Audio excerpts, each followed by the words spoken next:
Catherine Couturier. Oui, merci. Monsieur le directeur, vous avez fait un descriptif tout à l'heure de la DGF biodiversité, mais je crois qu'il faudrait mettre un peu d'eau pour pouvoir permettre que la DGF croisse.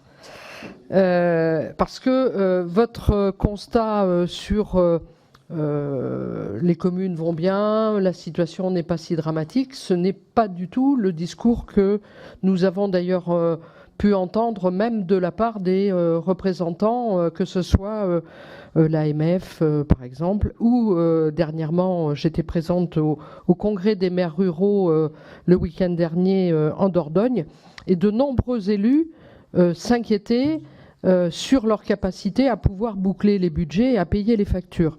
En particulier, alors je suis députée de la Creuse et 256 communes,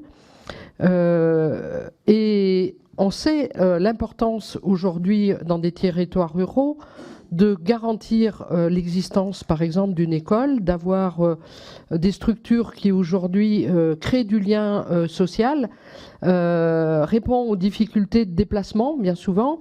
Et vous imaginez bien que ces communes qui ont aujourd'hui des équipements qu'il faut chauffer et qu'il faut maintenir s'inquiètent fortement et s'inquiètent aussi du devenir de pouvoir maintenir justement ces services publics de proximité. Donc là, il y a vraiment besoin...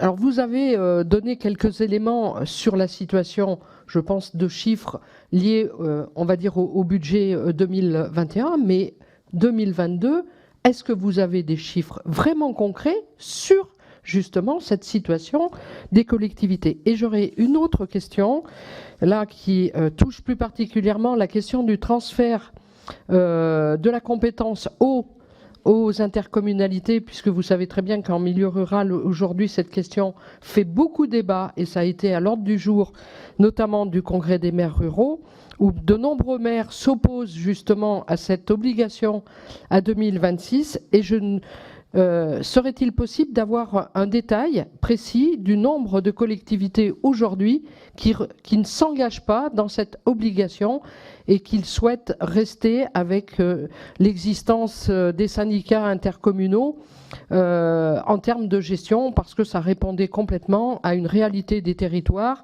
et à une cohérence au niveau des élus, voilà, en la matière. Merci. Merci. Et pour terminer, sur le transfert de l'eau, Madame la députée, que vous évoquiez.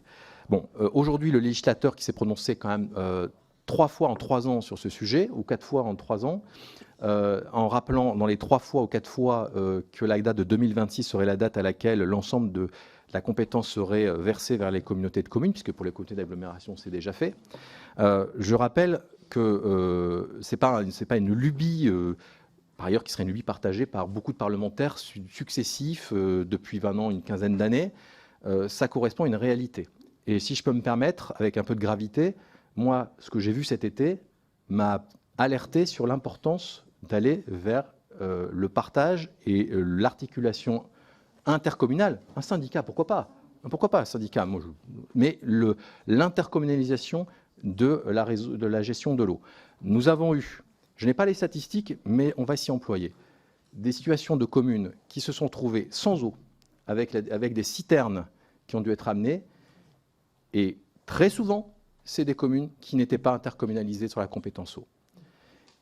Ce n'est pas forcément systématique, les problèmes d'eau ne sont pas liés à l'intercommunalisation, je vous rejoins. Mais le fait est qu'il y aurait eu, dans un certain nombre de cas, des capacités de faire simplement les réseaux auraient été reliés, on aurait réduit, pas forcément supprimé, mais réduit le problème. C'est un fait objectif. On a aujourd'hui, la plupart des communes qui ont été confrontées à ces difficultés sont des communes qui n'ont pas rentré, qui n'ont pas fait le jeu d'intercommunalité. Pour plein de raisons que je peux entendre. La loi 3DS a apporté une batterie de possibilités pour faciliter l'avancement tranquille, serein de la discussion sur la voie de l'intercommunalisation, non pas pour une lubie, mais parce que aujourd'hui, l'enjeu de l'eau est fondamental sur notre pays. Cet été l'a montré, et on ne peut pas se permettre d'avoir des réseaux qui perdent 20-30% de leur eau. Et on a besoin d'investir. Et pour investir, une commune petite seule ne peut pas le faire. Ça n'est pas vrai. Donc il faut trouver les moyens, tout en respectant la parole du maire et de la commune dans l'intercommunalité, que ce soit syndicale ou TPC à fiscalité propre, pour qu'il y ait les moyens de faire de l'ingénierie, des travaux, de la mise aux normes, et qu'on ait une eau de qualité distribuée avec le moins de pertes possible, parce que c'est une richesse c'est une richesse aujourd'hui, l'eau. C'est plus un bien aussi général qu'avant. Sur les chiffres des collectivités, sur la capacité à boucler les budgets, vous évoquiez. Alors, les chiffres qu'on a sur 2022. Alors, 2021, on a tout. Hein, la Cour des comptes a fait les rapports, vous les avez. Sur 2022, nous, on a des arrêts de compte qui sont fin août, début septembre. Ça vaut ce que ça vaut. Mais je pense qu'on est vraiment confronté à un premier semestre qui est honnêtement plutôt bon, hein, en termes de recettes fiscales, en termes de niveau de dépenses. Et on va avoir un deuxième semestre qui sera moins bon, pour la raison qu'on va avoir l'impact des dépenses qui va s'accroître et que dans certains cas, pour certaines recettes, un tassement, mais pas pour toutes. La TVA qui va être touchée, notamment par les intercommunalités et les départements et les régions, va connaître en rythme annuel de 9,6% d'augmentation. Ça, on ne le savait pas au moment où les budgets ont été faits. Ce qui veut dire qu'en fin d'exercice, les 12e de fiscalité qui vont être versés pour les intercos, les départements et les régions vont être considérables en termes de recettes de TVA. Ce qui veut dire que pour ces trois catégories, là où même elles auraient pensé avoir peut-être quelques difficultés, avoir des recettes fiscales inattendues qui vont arriver. Donc voilà la réalité sur 2022. Maintenant, 2023, je ne sais pas. On a des choses qu'on sait, les questions de base, les questions d'évolution potentielle de TVA qu'on distingue, mais l'inflation, il y a des prévisions qui changent quand même, et c'est bien normal vu le contexte. Le type de dépenses, les coûts de l'énergie, moi je ne sais pas répondre à l'instant où je vous parle. Donc voilà, je peux vous dire combien sera la dépense de personnel, oui, parce qu'on sait faire une simulation, mais pour le reste, c'est trop difficile à ce stade. En tout cas, les objets que l'on met dans le projet de loi visent à aider les collectivités à rentrer dans 2023 dans les meilleures conditions possibles. Je suis trop long, c'est ce que je comprends. Je finis, Madame Pires-Bonne.